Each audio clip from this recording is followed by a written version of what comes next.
Welcome to Africa Now, Washington's only program dedicated to covering and connecting the issues facing the entire African world. Today's show features immigration executive order and travel ban and autonomous community development in the DRC.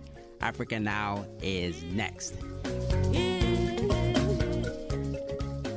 Welcome to Africa Now. I'm your host, Ehieze Muntali. Today, Africa Now begins with a conversation with Samuel Ehieze, a key player in mobilizing rural communities for local development, mainly in Talo Isangi territory in the Democratic Republic of Congo, DRC. The discussion focuses on the failure of development aid in not paying more attention to local assets and how the population with their own initiatives in the DRC can be masters of lasting solutions for change in the country. Mr. Samuel Ehieze is the founder of the organization Group of Village Organizations for Self-Development, known by its French acronym GOVA, G-O-V-A, that works to promote local initiatives and leadership. He is very committed to improving matters related to local governance in the DRC. Mr. Ehieze is interested in fighting against injustice, especially traditional customs and discriminate against women, and fighting for the promotion of human rights. He works on promoting dialogue and collaboration between the two medicines, traditional and modern. He is the initiator of this Solidarity Fund for the fight against sleeping sickness in Isangi. Samuel Ehieze, welcome to the show. Thank you very much. And I just wanted to, before we get into the details of what you do, in terms of the community development in the DRC, Democratic Republic of Congo, if you could give us how this initiative commenced, the GOVA, which is the Groupement des Organisations Villageoises pour l'Auto-Développement, which is and that had in French.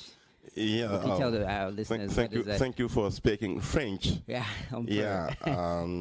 we started GOVA in 1992, trying to correct what we saw from the big organizations coming in. What we saw, it was two big mistakes. What we considered as mistakes.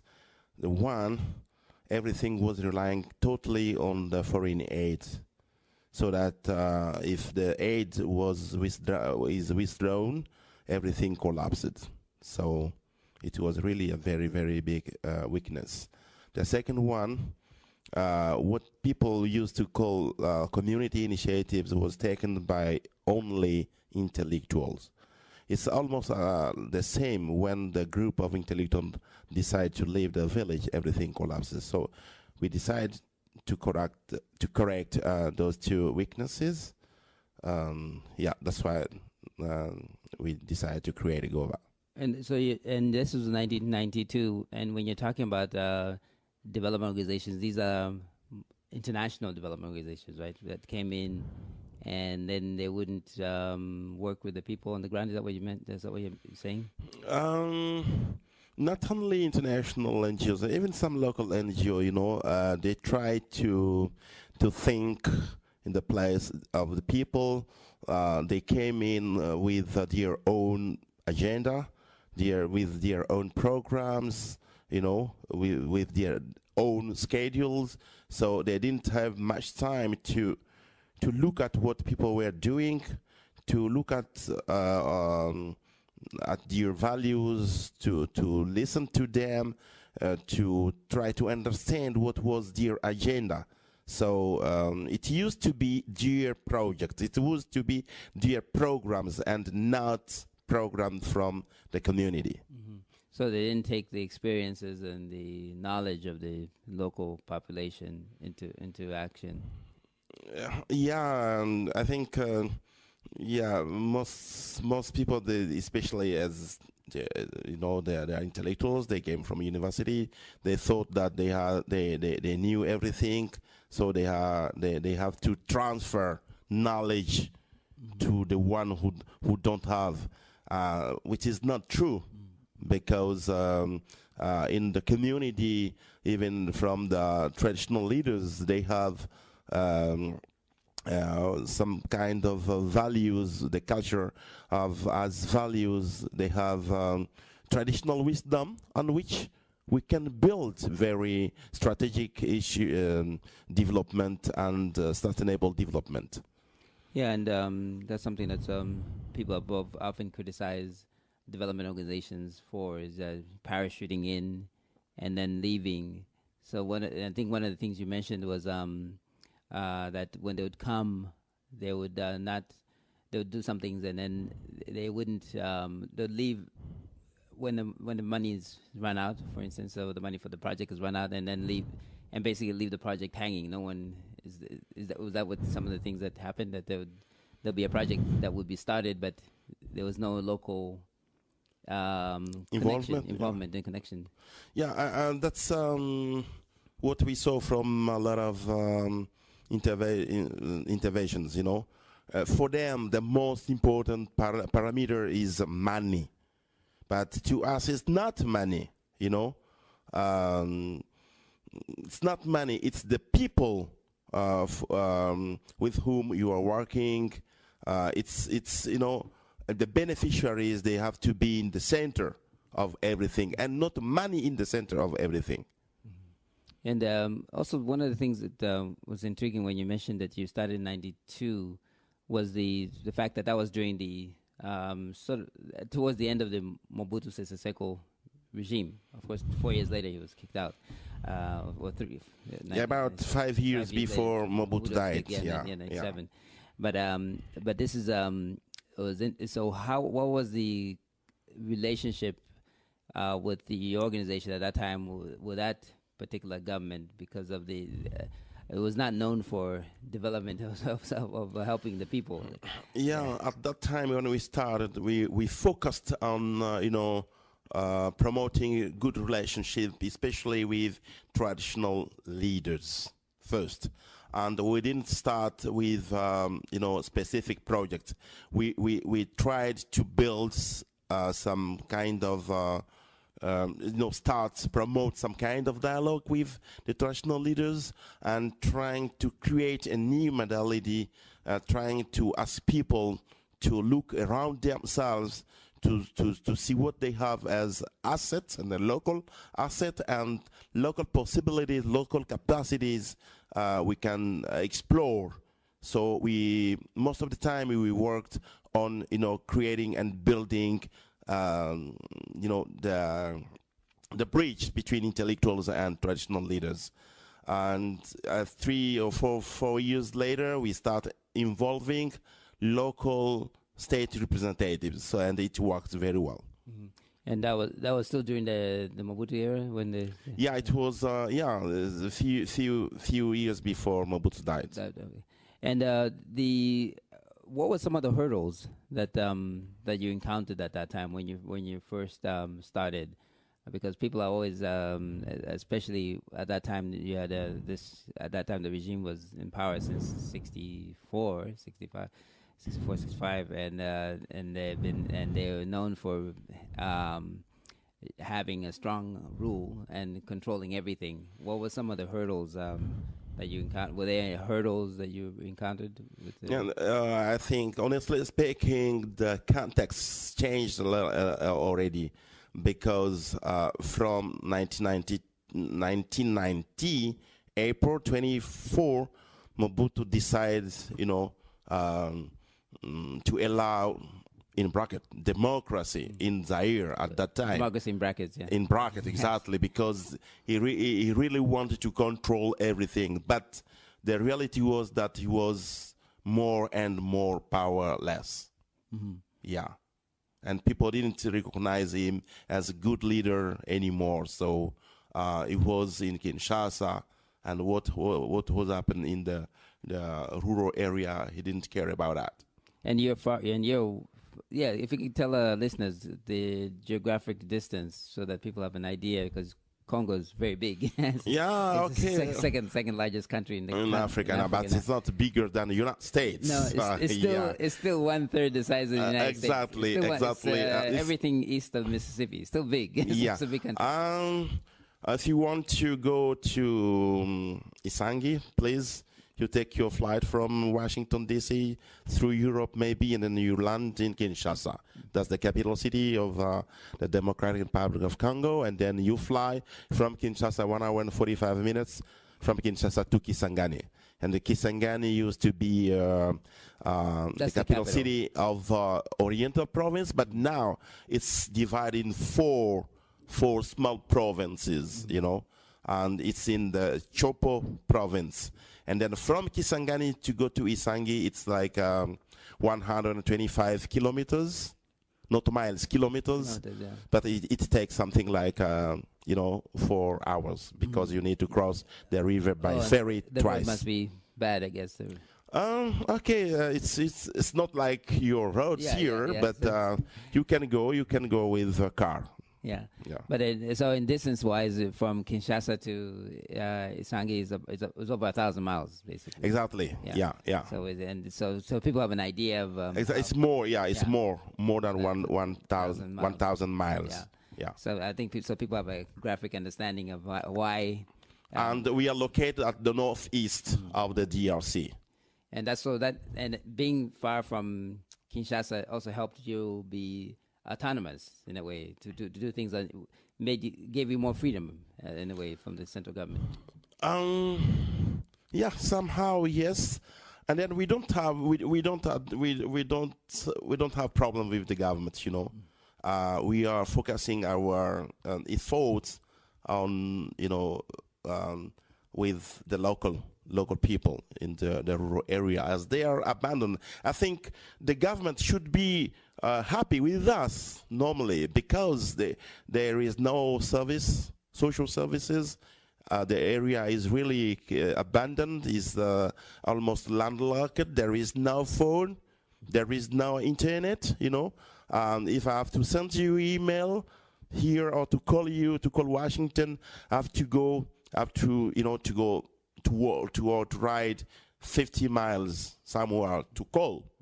So it's a very landlocked area, but we are trying to improve the life standard of people.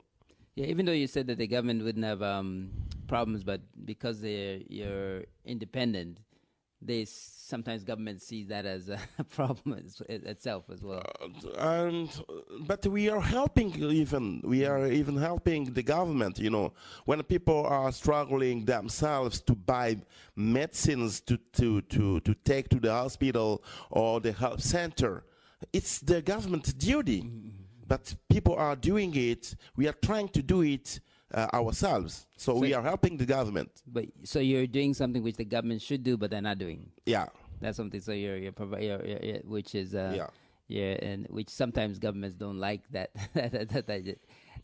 you're highlighting their inadequacy. But what can we do? Yeah. Like now, we are facing the sleeping sickness epidemics in Isangi, and people are dying. You know.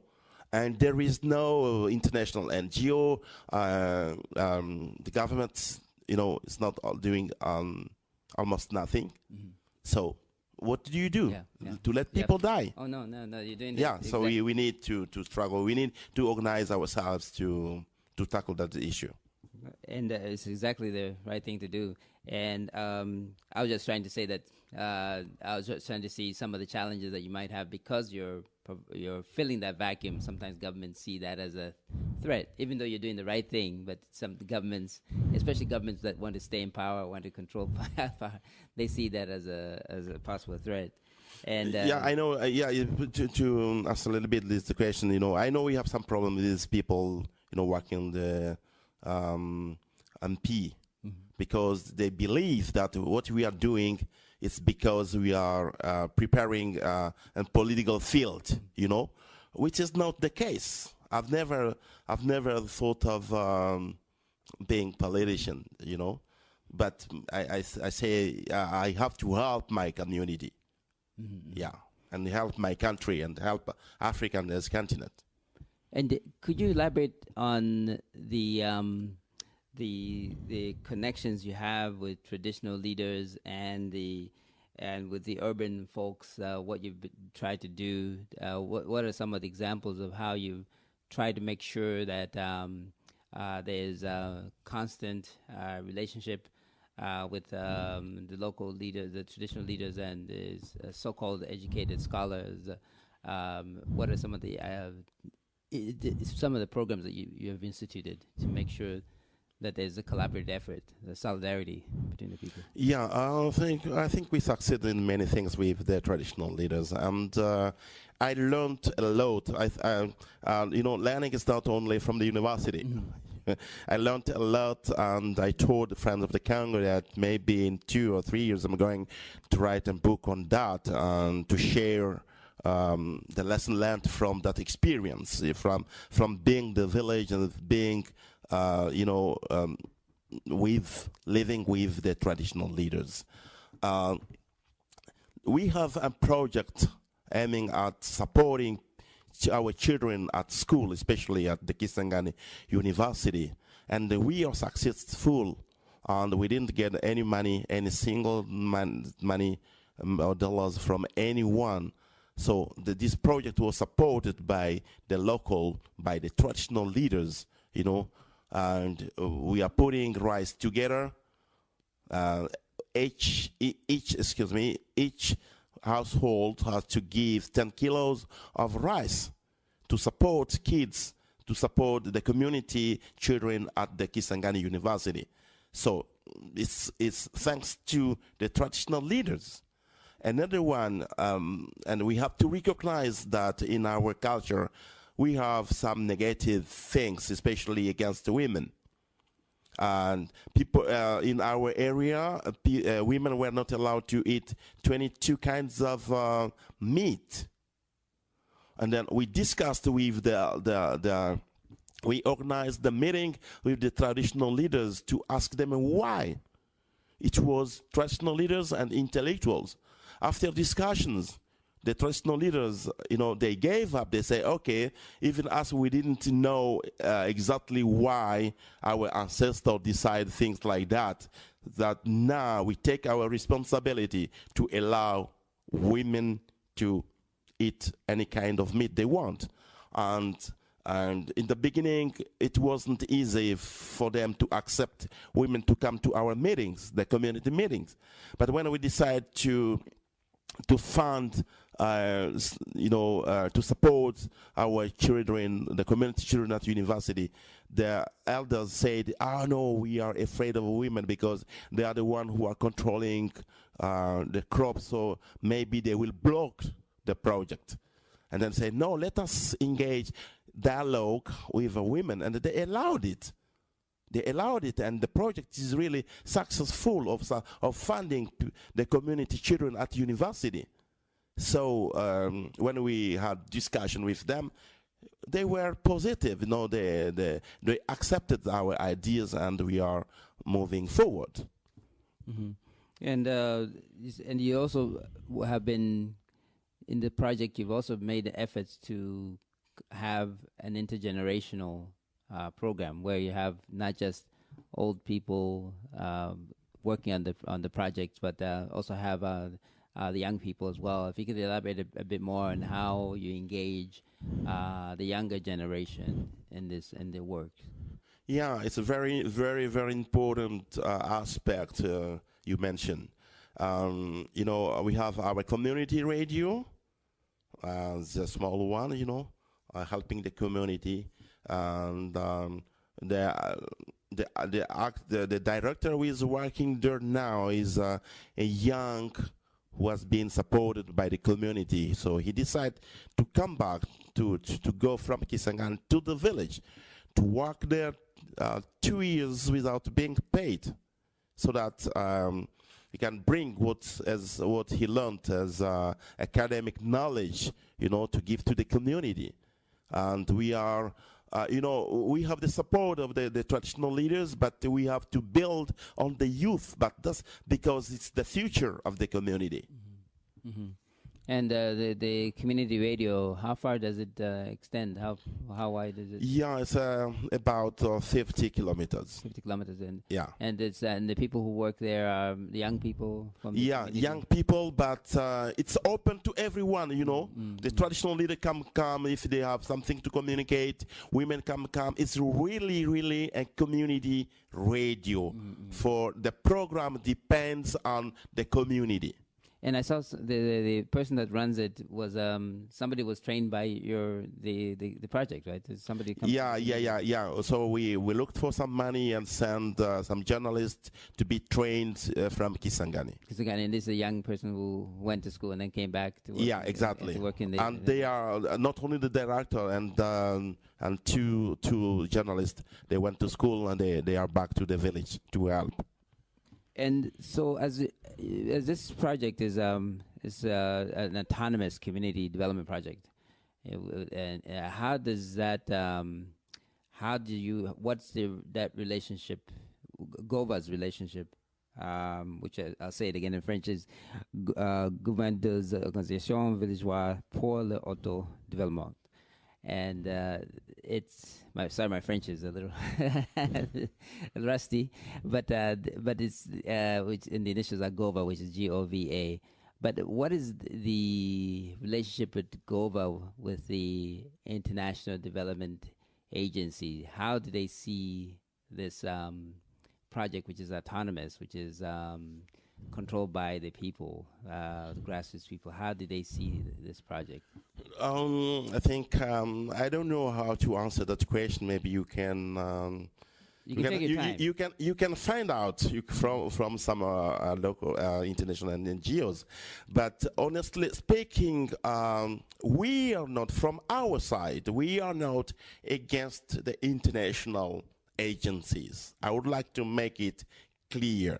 Oh no, not much saying that you're against it, but yeah. Exactly. I'm coming, and we are being supported by some international NGOs, like Accord based in London, Development Peace in Montreal in Canada, and even here from Washington, D.C., we received some support from the National Endowment for Democracy. But when these international NGOs are looking at our agenda, respecting our agenda, our priorities, there is no problem. So what we don't agree with is, coming in with money to impose the program. So that's when it doesn't work, and it will not work. Which many people have said that the way the structure of the way the current international donor agencies are structured, the international NGOs, is that they're designed basically to be just that, to be people coming from the north part of the world to so-called south, and so-called north, so-called south, and having like total control without having any local input, which has been a major critique of NGOs. Yeah, I think from our side we are really decided, to engage a frank dialogue, for both sides to be successful, to be happy with what is going on the ground. Yeah, and I know that a lot of international NGOs are,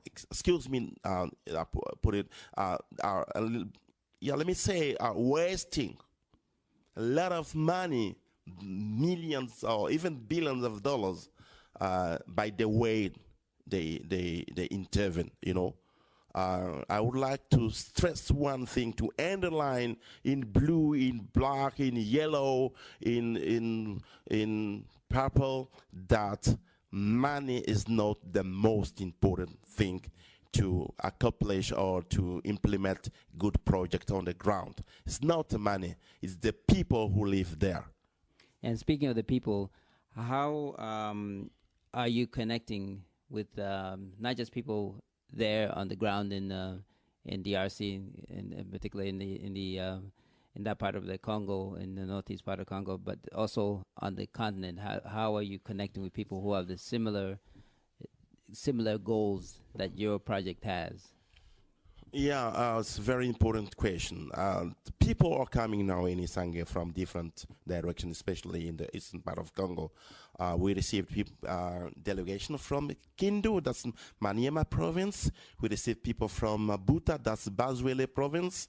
We received people from Opala, from Basoko, that's neighboring territories of Isangi, to come in to ask us how we started, so that we can, exchange ideas, so that we can learn from each other, because it's like general feeling. People would like to build, sustainable initiatives from the ground, and then even out of the Congo.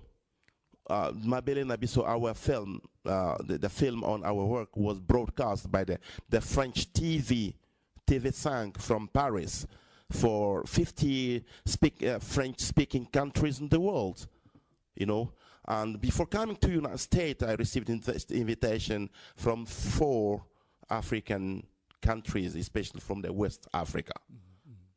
Mali, Burkina Faso, Senegal, and Benin. They sent us invitation to go there so that we can exchange ideas, we can learn from each other, because they would like to start something like that. And finally, how would you like people here in the U.S. to be in solidarity with the work of GOVA, the work of the grassroots folks in the DRC? Yeah. Look, we are now fighting the sleeping sickness in Isangi. I'm very, very grateful to some Americans people, especially the Black Americans. I was from Virginia, from California, I think.